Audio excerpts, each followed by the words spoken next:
In part 3 of this channel, I told you we are going to learn counting in Igbo language. In Igbo language, counting means Igo ono ogogo. Igo ono ogogo. For instance, look at my fingers. 1, 2, 3, 4, 5. It means 1, 2, 2, 4, 3, 4, and 5 is as simple as ABC. You see? Suppose you want to say, give me 1 kola. Nyem otu oji. Nye mi otu oji. As simple as that. Nyem otu akwụkwọ. Nye mi otu. Akwe okwe akwụkwọ. Gị chọkwanụ 2. Ị ga-asị nye m abụọ akwụkwọ, nye m abụọ ọjị. What we say is nye m akwụkwọ abụọ, nye m akwụkwọ atọ, nye m akwụkwọ anọ, nye m akwụkwọ ise. Don't say nye m ise akwụkwọ, nye m anọ akwụkwọ. Say the noun first and then the number you want after it. It's only when it is 1, otu, that you say otu before the noun. Nyem otu naira. Give me 1 naira. Nyem naira ise. Give me 5 naira. Nyem akwụkwọ ise. Give me 5 books. Remember our target: to make you speak Igbo language.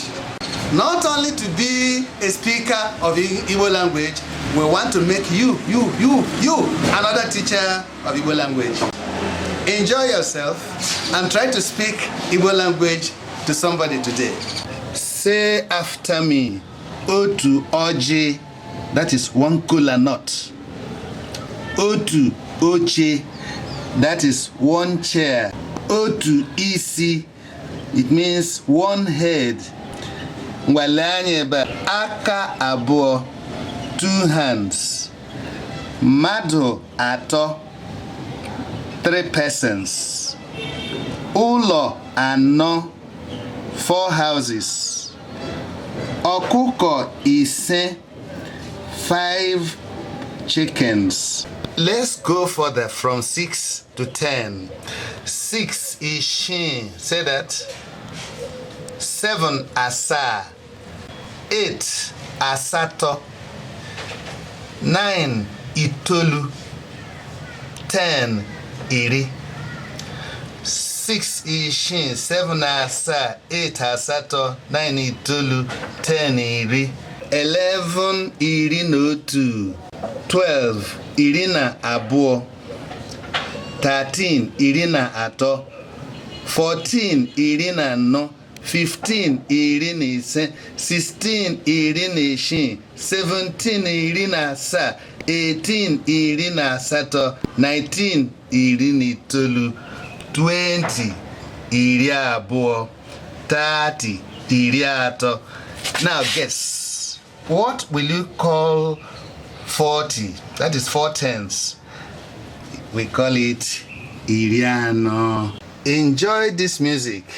1 otu, 2 abụọ, 3 atọ, 4 anọ, 5 ise, 6 isii, 7 asaa, 8 asatọ, 9 itoolu, 10 iri. 11 iri na otu. 12 iri na abụọ. 13 iri na atọ. 14 iri na anọ. 15 iri na ise. 16 iri na isii. 17 iri na asaa. 18 iri na asatọ. 19 iri na itoolu. 20 iri abụọ. Beautiful. Take the special note of this word na. Na. It is a conjunction, and there are other uses of na, but we are not going to deal with that at this early stage. Na. Iri na abụọ means 10 and 2, which is 12. Iri na atọ means 10 and 3, that is 13.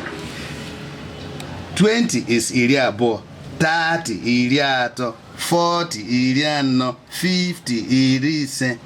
Can I give you a hint that 100 is otu narị narị? Narị means 100.